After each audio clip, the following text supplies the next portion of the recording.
Imaginémonos por un momento aquellos hombres que finalmente tocan esas tierras de América, y en el caso de Cuba, pues esas tierras de Baracoa, y entonces su primera reacción es la reacción de acción de gracias, la reacción de encomendarse a ese Dios que les ha guiado durante toda la travesía a llegar a buen puerto, a encontrar tierra firme, un lugar a donde llegar después de tanta duda, de tanta expectativa, de tanta incertidumbre. Bueno, la Iglesia Católica nace en la colonia como nace en el resto de América Latina, es decir, viene con la conquista. La conquista tiene un peso esencial para la Iglesia Católica. Uno de los papas más brillantes de la historia, que fue Alejandro VI, fue el Papa Borgia, dictó la bula un año después del primer viaje de Colón, menos de un año después del primer viaje de Colón, y distribuyó el mundo para España y para Portugal. El proceso que hacen los españoles es el siguiente, es conquista y colonización, inmediatamente. No hay etapas de esas largas que se espera mucho, sino que van colonizando ya los lugares, van asentándose en esos lugares, fundando villas, como sabemos. Nosotros comenzamos quizás la historia, o yo le llamo a veces prehistoria, de la isla de Cuba en cuanto a relación con Europa, relación con aquellos que se han llamado los descubridores, que fueron también los conquistadores, pero que también fueron ellos muchos y sobre todo después religiosos como tal, que trajeron la fe católica a Cuba. Los habitantes de la Cuba que llamamos muchas veces prehistórica, tenían sus creencias. Por ejemplo, hemos hablado mucho como en los libros de nociones de historia de Atabex y Mabuya y otras deidades y su forma de expresar su religión, sus creencias acerca de la vida después de la muerte. Tenían una creencia tipo animista muy sencilla. Y esto se comprueba porque hubo una asimilación rápida y fuerte del catolicismo.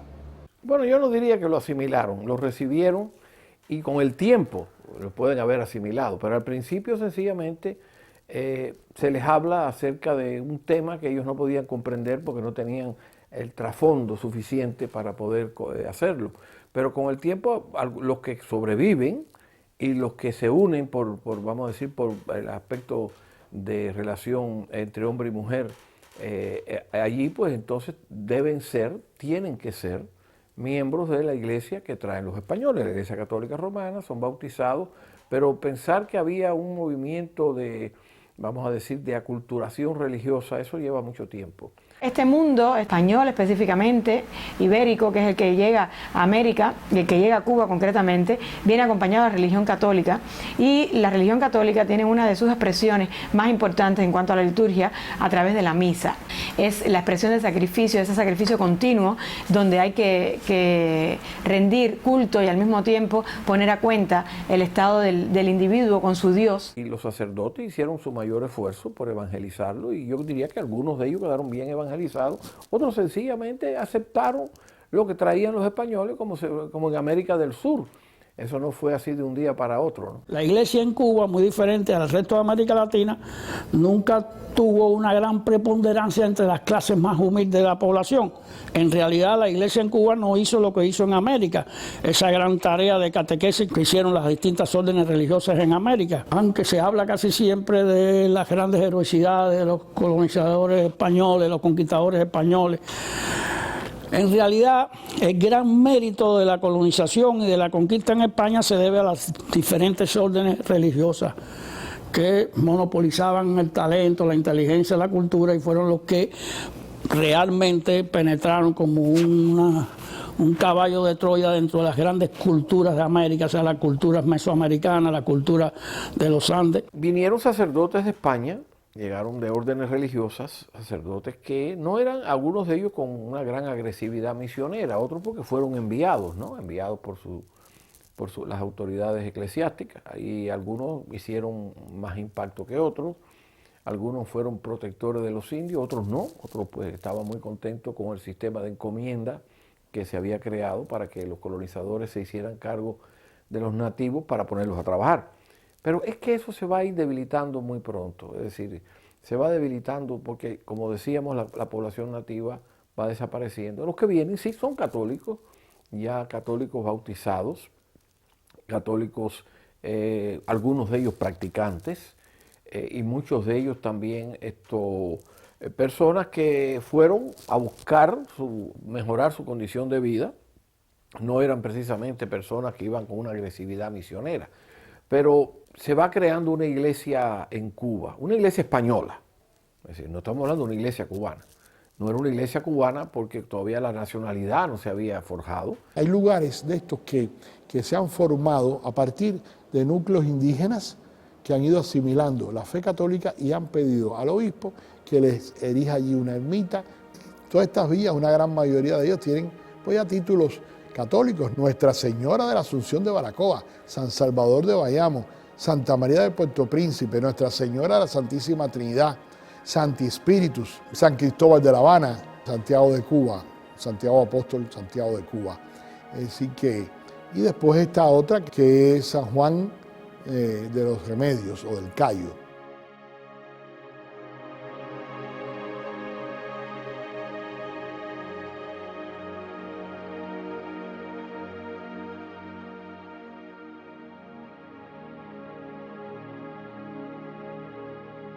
El gobernador Diego Velázquez, fundador de las primeras villas, oficia una primera misa a Fray Bartolomé de las Casas en lo que hoy es la iglesia actual, que fue un bohío de guano y de madera de palma. Era el día de Nuestra Señora de la Asunción, o sea, según el santoral católico, el 15 de agosto. Como fue costumbre de los españoles, cada vez que llegaban a un lugar, ponerle el nombre a un fuerte o a una mina que descubrían del santoral católico. Ese día fue un día realmente significativo porque presidió esa celebración, esa primera misa en Cuba, la Cruz de Colón, una de las 29 plantadas en sus 4 viajes por América. Y entonces la iglesia es no solamente institución, sino materialmente es uno de los edificios, aunque sean al principio de tabla y guano, que forman parte de la fundación de una villa. Entonces, en torno a esta placita principal, o que va creciendo a veces esa plaza, que es la forma de construir los españoles, las villas, esa plaza central, ahí está la casa consistorial, la casa de gobierno, o sea, el alcalde, concejales, la iglesia no puede faltar. Cuando está empezando la sociedad, ahí está. ¿Qué cosa viene a ser la iglesia? No solamente el lugar donde se va a escuchar la misa, a vivir la experiencia de la fe católica que se tiene, sino también va a ser el lugar del encuentro de la población, que son pequeñas, que están empezando, y ahí donde se reúnen, ahí donde se dan los avisos. Quiere decir que durante el siglo XVI y todo el siglo XVII nosotros vamos a tener en cada una de las villas, en cada uno de los lugares donde hay culto católico, una iglesia o una catedral o una parroquia que va a tener oficios religiosos, y además de esto, esos oficios van a estar acompañados de música. ¿Qué tipo de música? Puede ser gregoriano, que es la música más utilizada en estos casos, o sencillamente los compositores comienzan a utilizar sus conocimientos para escribir polifonía, o también sucedía que traían desde la península todas las partituras que ellos consideraban que era buena música, y con esto me refiero, por ejemplo, a Tomás Luis de Victoria, a Guerrero, a Orlando de Lazus, a todos los grandes polifonistas de los cuales se cantó música aprobada por la Iglesia en América. Nuestra Señora de la Asunción de Baracoa es, por supuesto, el primer lugar donde se establece una población, pero muy pequeña. Pronto ellos se dan cuenta que era un lugar aislado por la geografía. Entonces viene la fundación de lugares como Santiago de Cuba y Bayamo, que ya van a tener más impacto en la colonia española. Pero indudablemente todo se inicia en Baracoa. Y Baracoa iba a ser la sede de la primera diócesis, pero después, en definitiva, todo eso se mueve hacia Santiago de Cuba, que todavía es la diócesis primada de Cuba, la más antigua. Ese obispado, que va a radicar en Baracoa, en la villa de Nuestra Señora de la Asunción, desde el año 1516, va a permanecer ahí muy poco tiempo. La condición de Santiago el hecho de haber sido destinada realmente para sede de las autoridades de la colonia, va a implicar que rápidamente la sede del obispado se traslade para Santiago de Cuba. O sea, en el año 1522, la sede del obispado, la residencia del obispo, la sede del Cabildo Catedralicio, se va a trasladar para Santiago de Cuba. La creación de la villa de Santiago, conocida como Santiago de Cuba, y que durante la época colonial fue generalmente identificada como Cuba. Es decir, cuando hablamos de la época colonial, incluso la documentación con mucha frecuencia, lo que aparece cuando se hace referencia a Santiago de Cuba, se dice sencillamente Cuba.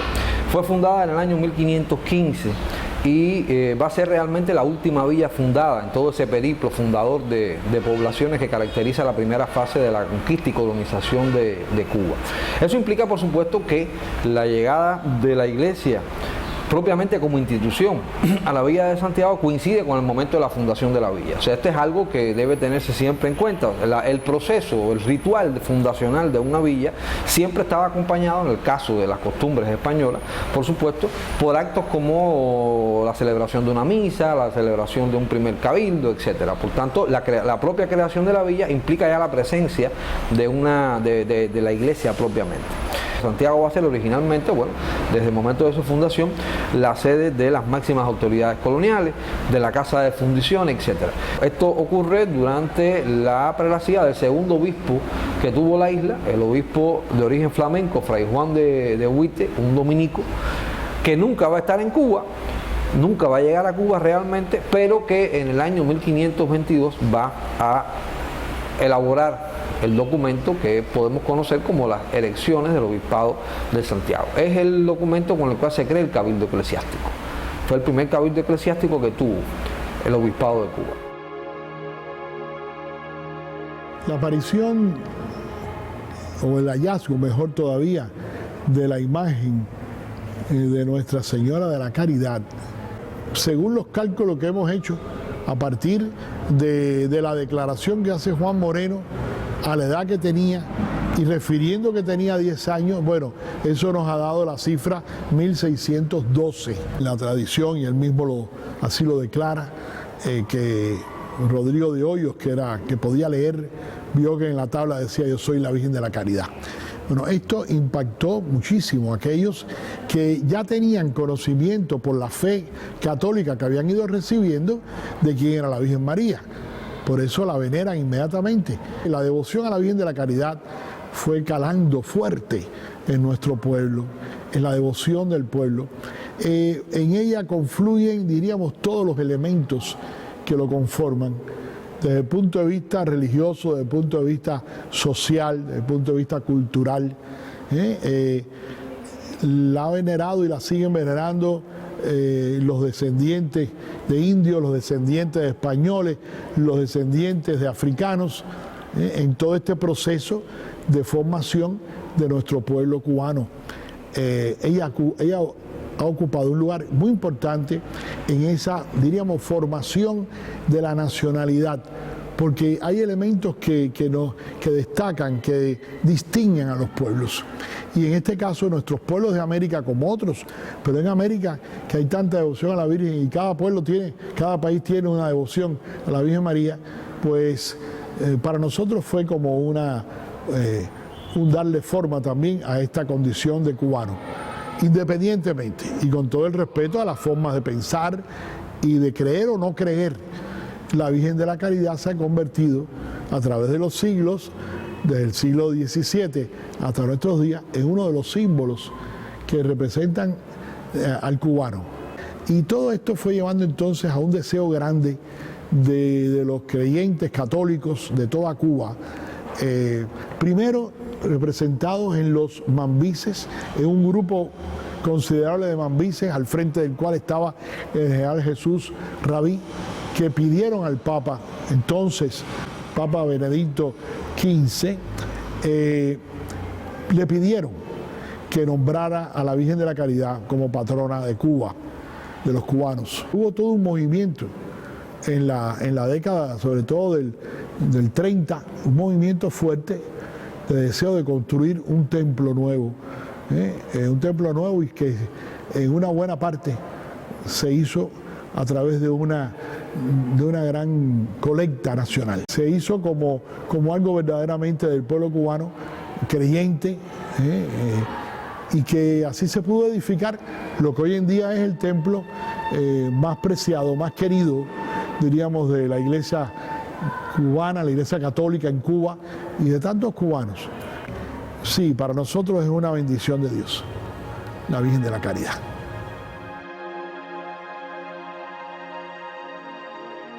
Bayamo, que es una villa que se funda en el año 1513, es una población que la documentación de la misma época, o sea, del siglo XVI, va a denotar como una población de estado floreciente. Pongamos esto también entre comillas, floreciente en el caso de una isla cuyo estatus económico es relativamente atrasado. Pero en el caso de la villa de Bayamo, por ejemplo, se va a dar el caso de que ya hacia 1580 hay documentación con la que contamos que la señala como una de las poblaciones junto con La Habana de mayor desarrollo. Se da como una población, digamos, donde habitan vecinos relativamente ricos, esto en comparación por supuesto con el estatus de la isla en sentido general, y la creación de la iglesia en Bayamo, que va a coincidir también con el año de creación de la villa, o sea, ahí la primera misa, se establece la primera edificación que va a cumplir, o sea, funciones de iglesia, pues es digamos una de las villas en las cuales este desarrollo va a implicar que tempranamente la atención de los prelados de la isla se dirija hacia Bayamo.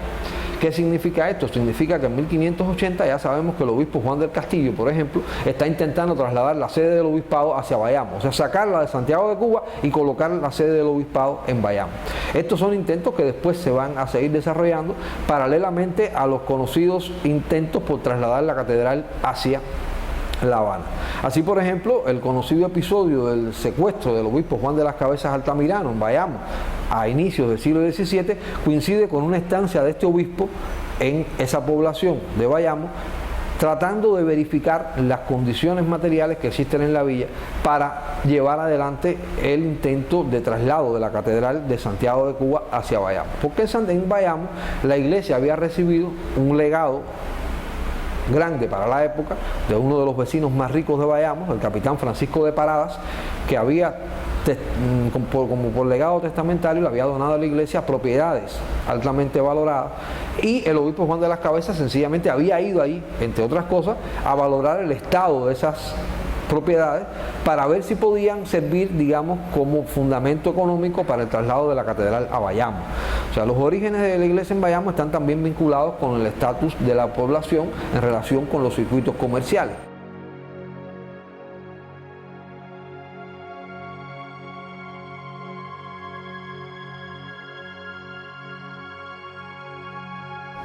Diego Velázquez, al iniciar la conquista de Cuba y tras fundar la villa de Nuestra Señora de la Asunción de Baracoa y la villa de San Salvador de Bayamo, llegó a Trinidad primero el 23 de diciembre de 1513 y fue muy bien recibido por la indiada trinitaria. Y debajo de un jigüe, Fray Bartolomé de las Casas dio la misa fundacional rodeado de todos los conquistadores, entre ellos Pánfilo de Narváez, Juan de Grijalba. En una esquina van a construir la iglesia, no como en la actualidad, simplemente era una casita de yagua, y termina en 1890 esa iglesia que hoy tenemos, que es una de las mayores iglesias, con una excepción que hay, que los campanarios nunca se terminaron. Es un lugar que tiene 5 naves, la central, otra al costado y donde están las imágenes. En ese tiempo es muy coincidente y es una historia importante la llegada a Trinidad del padre Valencia, que fue el que terminó la construcción del convento de San Francisco de Asís, con la torre que tiene, que actualmente es uno de los monumentos fundamentales trinitarios que preserva la memoria tangible de Trinidad.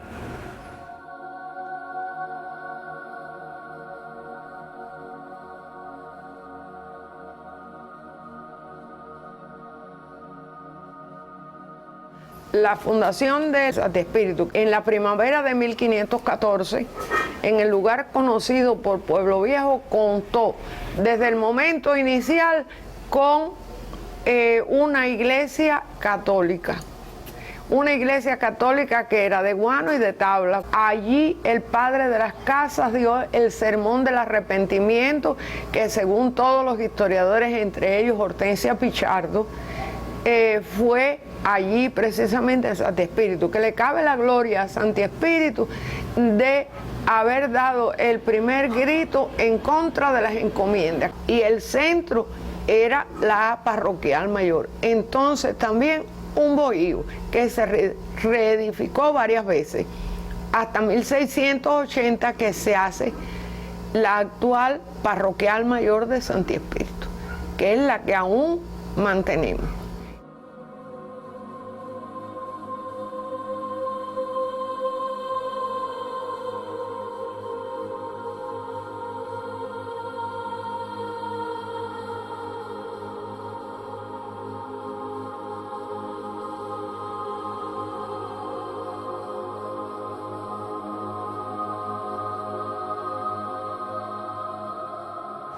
Villa de Santa María del Puerto del Príncipe.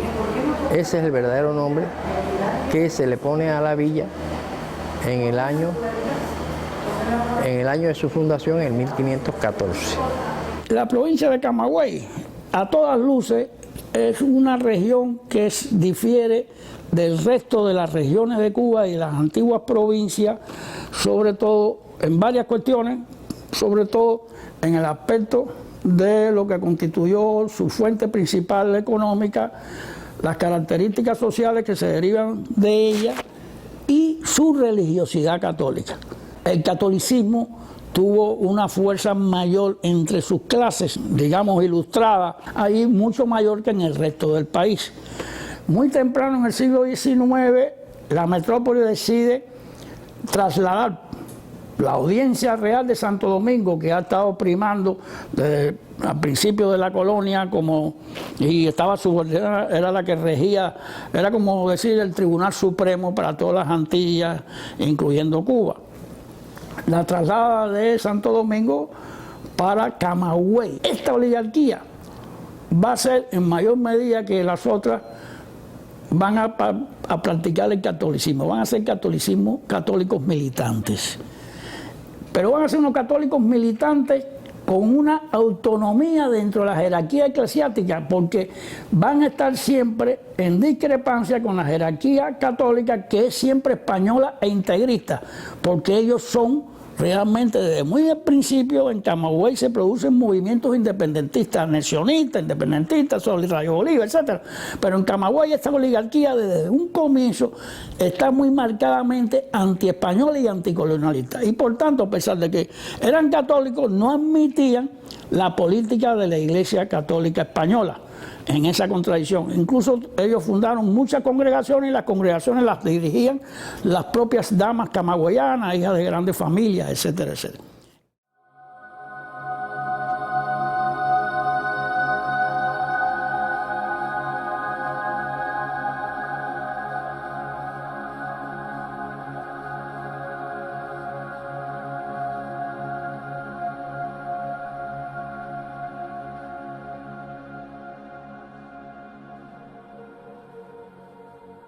San Juan de los Remedios es una de las poblaciones más antiguas de Cuba. Nació pegado a la costa, en la costa norte central del país, como en el cacicato aborigen de Sabana o Sabaneque, que fue visitado el 8 de diciembre de 1513 por Pánfilo de Narváez, Juan de Grijalva y el padre Las Casas. Como todos sabemos, el español, en cualquier lugar donde pisara sus plantas, lo primero que realizaba era un oficio religioso.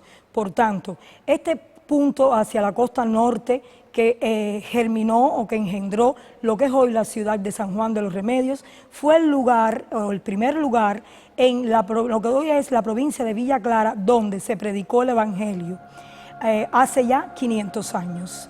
En 1544 visita el obispo Sarmiento se recoge como la primera visita pastoral a esta zona y declara que existía una ermita con capellán letrado que hacía 20 años que ya funcionaba. De ermitas iniciales de Embarrado y Guano, ya en 1578, en otra visita pastoral, Juan del Castillo reconoce que era una iglesia de piedra edificada por Porcayo. Y ya años más tarde es uno de los templos más suntuosos de la isla. En su interior encontramos una iglesia de 3 naves, siendo la única iglesia trinave del siglo XVII en Cuba, con unos techos, que es el elemento más valioso de esta iglesia, originales del siglo XVII, tallados en madera, un artesonado de par y nudillo, hecho en cedro cubano, tallados y policromados a mano con el estilo mudéjar, la influencia árabe andaluza. La iglesia es hoy la única en Cuba que conserva todos sus altares del barroco del siglo XVIII. Se lo debemos al benefactor de ella, a Eutimio Falla Bonet, que en el siglo XX financió la última restauración de esta iglesia.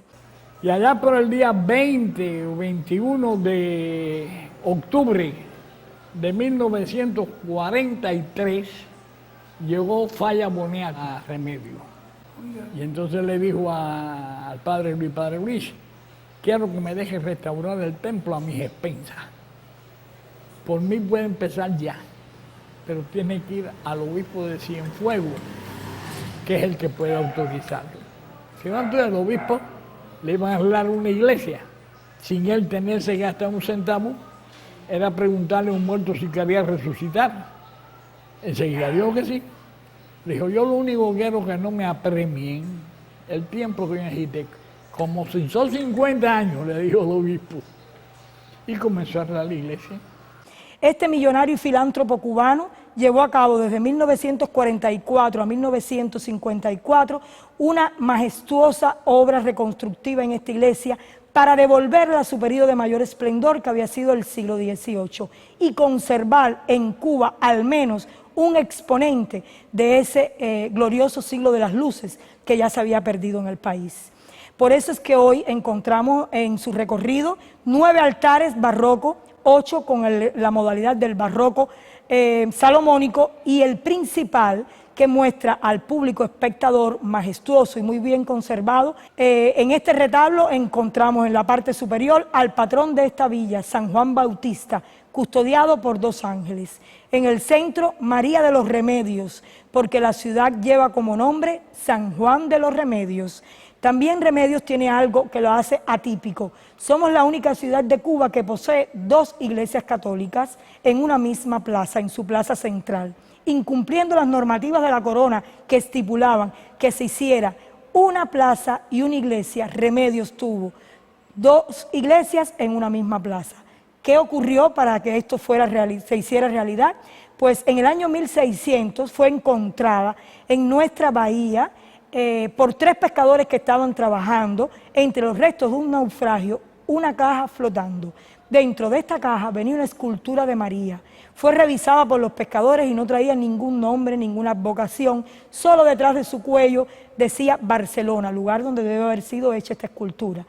Entonces el pueblo remediano recoge dinero y le construye una ermita, que no fue construida ni por la iglesia como institución, ni por el cabildo, sino por el pueblo en colecta popular.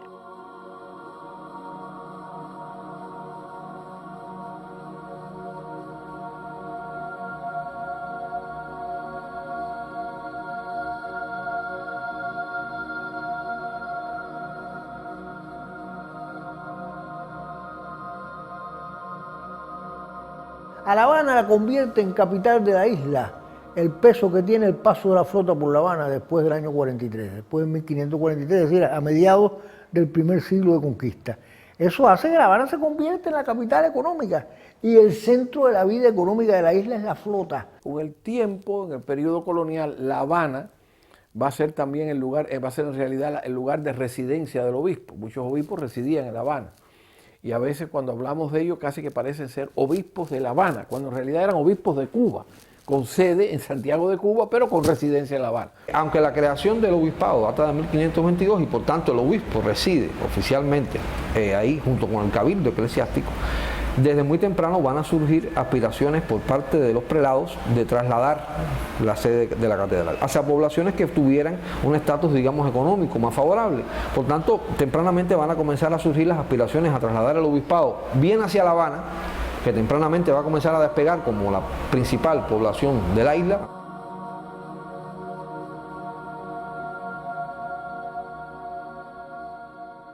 Hay una cosa cierta, a la iglesia iban todos. No había una iglesia para esclavos ni una iglesia para amos.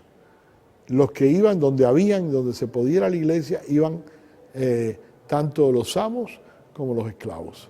¿Se sentaban en distintos lugares? Sí, ciertamente. ¿Se colocaban en distintos lugares? Sí, pero también los hombres se colocaban en un lugar y las mujeres en otro.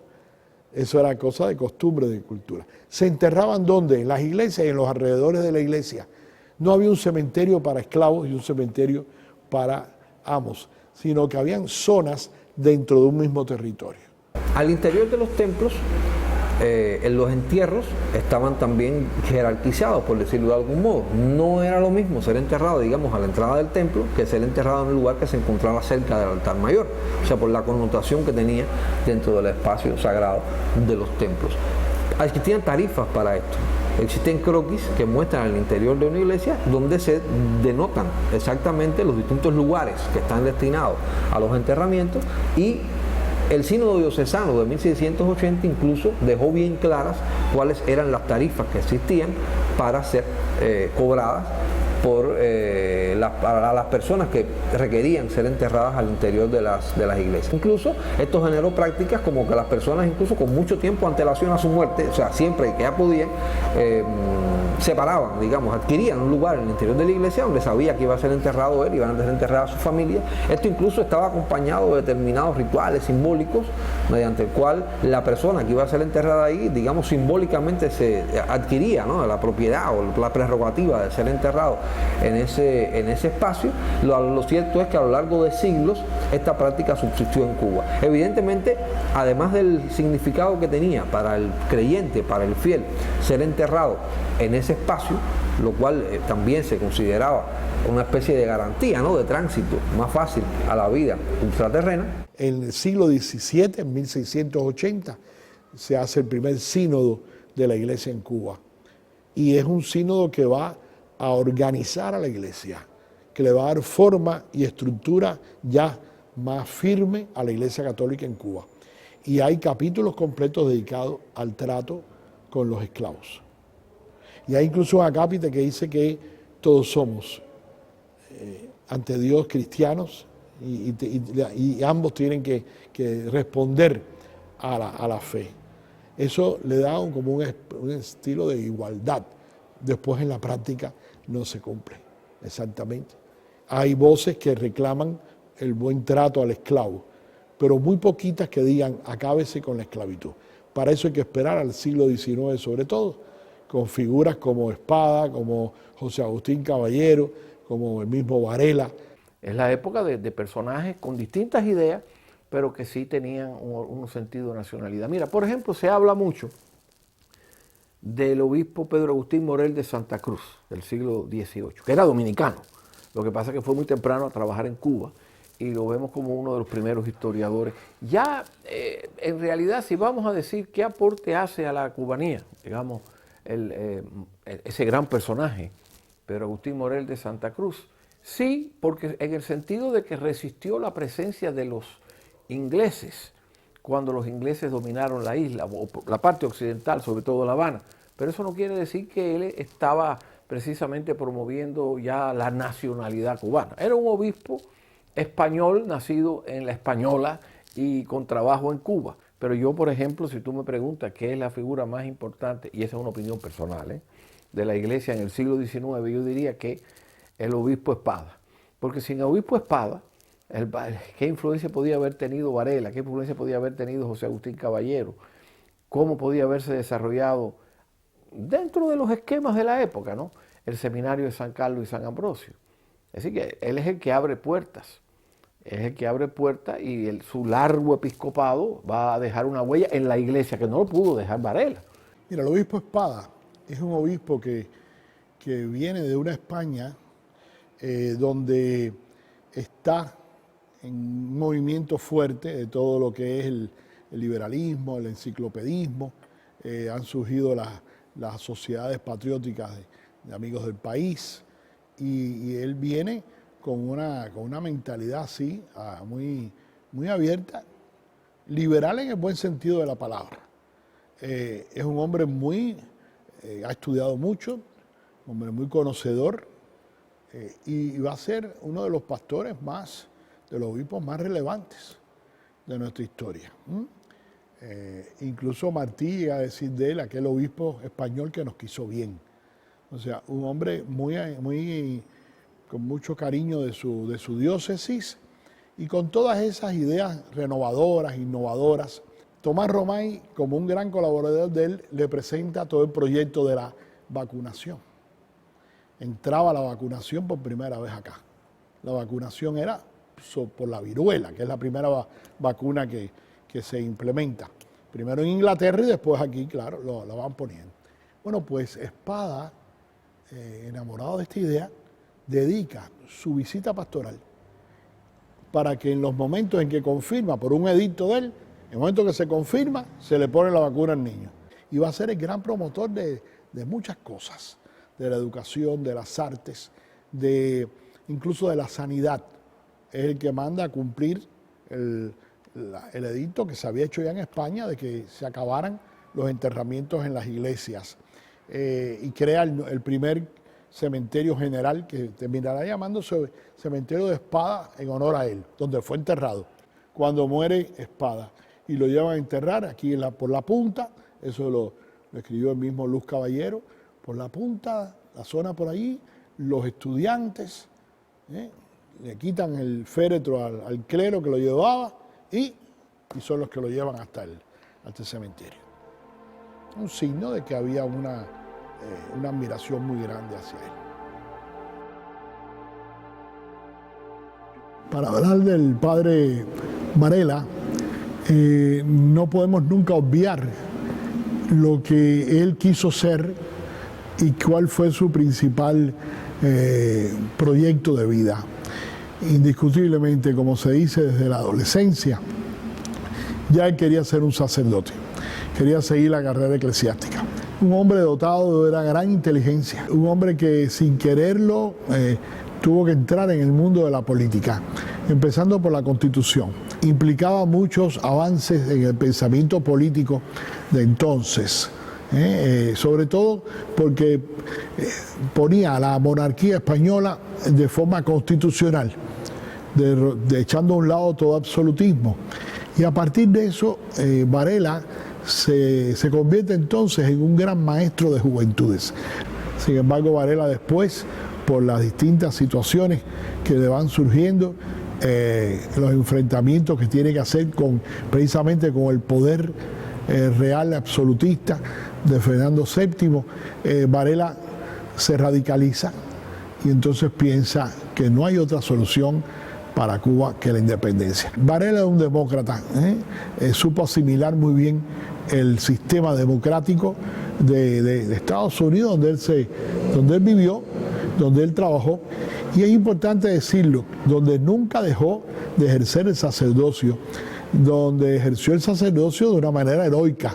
Por eso es que Varela nunca vuelve a Cuba, porque cuando muere, incluso 2 años antes de la muerte, creo, en el 30, a Varela se le ofrece el retorno a Cuba.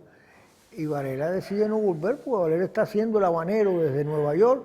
Varela se da cuenta de que él puede hacer más desde Nueva York por el independentismo y por una proyección progresista en Cuba, que regresando a una Cuba colonial y dominada fuertemente por España. Entonces, no vuelve nunca a Cuba. No se podía enfrentar un proyecto de independencia si no había una buena formación de conciencia, de pensamiento. Por eso es que Varela se preocupa de educar a la juventud hasta donde podía llegar, e hizo cuanto pudo por que su tierra, que tanto amaba, llegara a ser un país independiente. Varela murió considerado por sus antiguos alumnos, por los contemporáneos, como, diríamos, como el sacerdote ejemplar. pero también como el patriota ejemplar, como el maestro que supo enseñar. El Santo Ángel Custodio, que es una parroquia que funda Compostela, el obispo de León Compostela, es una iglesia que va a tener para nosotros una importancia, una connotación de importancia. ¿Por qué? Porque ahí fueron bautizados dos grandes personajes de nuestra historia. El venerable padre Félix Varela y Morales fue bautizado ahí. Y después, en el otro siglo, fue bautizado Martí, José Martí. Y nosotros vemos en esto, siempre queremos mirar así, como una línea. Fíjense que Varela muere en 1853, que es el año en que nace José Martí. Y que hayan sido los dos bautizados en el mismo lugar, bien podría decir alguno, una casualidad. Para nosotros siempre vemos esto como algo que es algo visto por Dios, y son continuidades que se van dando en la historia, que no se improvisa, sino que se va recibiendo de una generación a otra, y que por eso es interesante conocer la historia completa.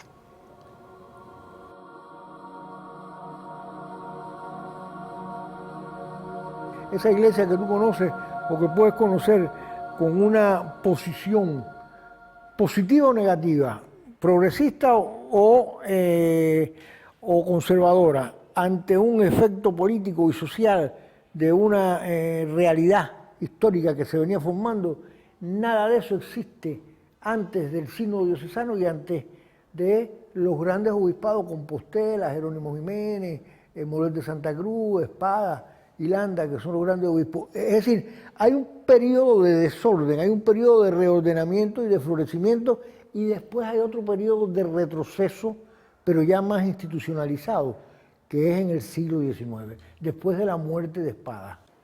Mira, hay un hecho, y es que desde el siglo XVIII hay un aumento notable de las vocaciones criollas, como le podemos llamar. Recuerden que el criollo es el hijo, normalmente es el hijo de un español con una cubana, o de dos españoles, una pareja de español y española, pero que él nace ya en Cuba. Algunos llegan a decir que cuando es de cubano, pues es reyollo. Bien, lo importante es que se le llaman criollos. Y hay un aumento de las vocaciones sacerdotales y para la vida religiosa. De tal manera que, por ejemplo, la Universidad de La Habana, la Pontificia Universidad de San Jerónimo, en toda su trayectoria, la gran mayoría de los rectores fueron dominicos, lógicamente, porque eran los padres dominicos los que tenían, cubanos, y muchos de ellos habaneros. Lo mismo ocurría con franciscanos, lo mismo ocurría con agustinos y las demás órdenes.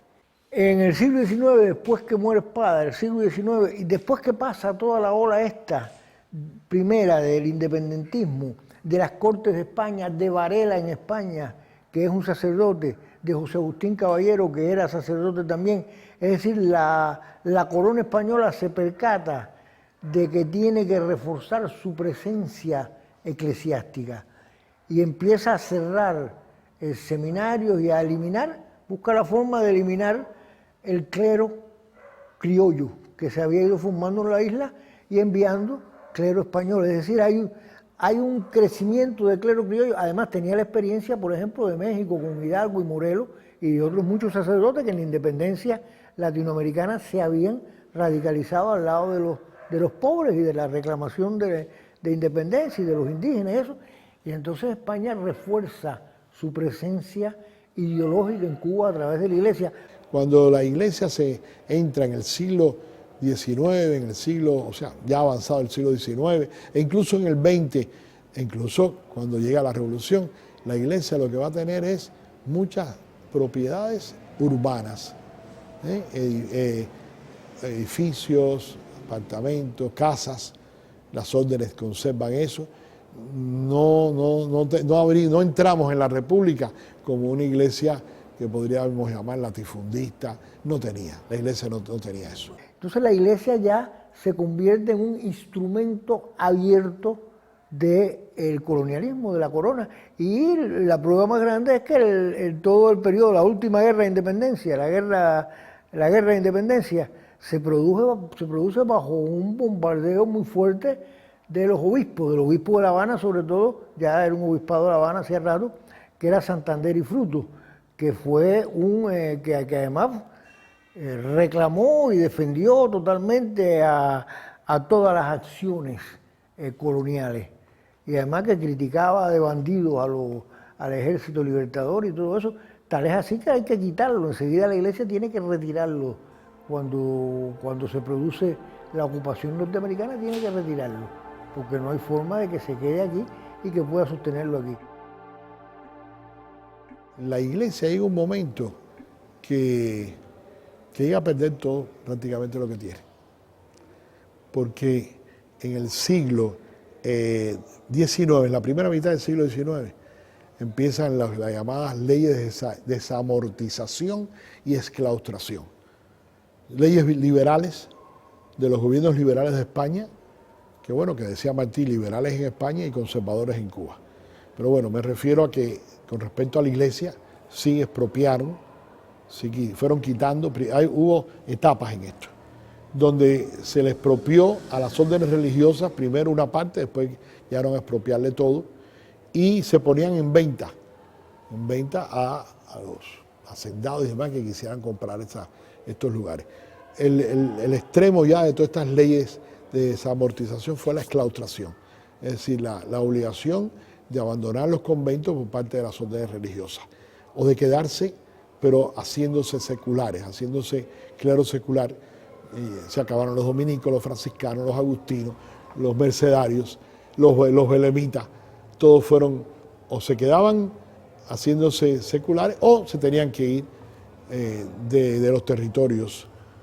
Y eso conllevó también la pérdida de los conventos, de las iglesias, que pasaron algunas a la diócesis y otras pasaron al poder, a la misma metrópoli, como es el caso de la antigua iglesia de San Francisco, que se acabó, más nunca volvió a ser como tal iglesia después de la exclaustración, me estoy refiriendo, ¿no? La iglesia en Cuba siempre ha sido una iglesia mirando hacia Roma.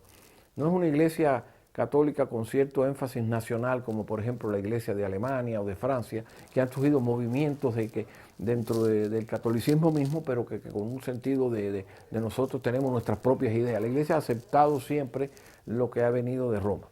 Para nosotros, los eclesiásticos, la iglesia en general, es un gran peligro identificar fe e ideología. Tenga el nombre que tenga la ideología.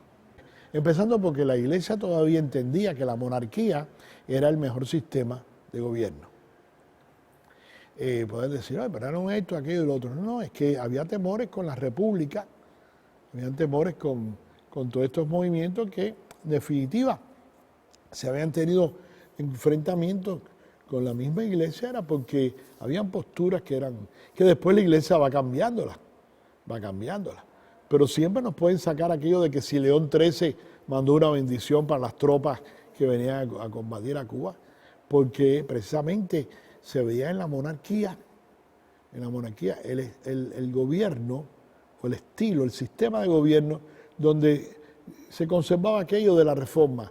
Si el príncipe es cristiano, es católico, pues la nación se cuida a la iglesia y eso es un arma de doble filo, que yo creo que sí, que después son esas cosas que se pagan después en la historia. Se pagan en la historia.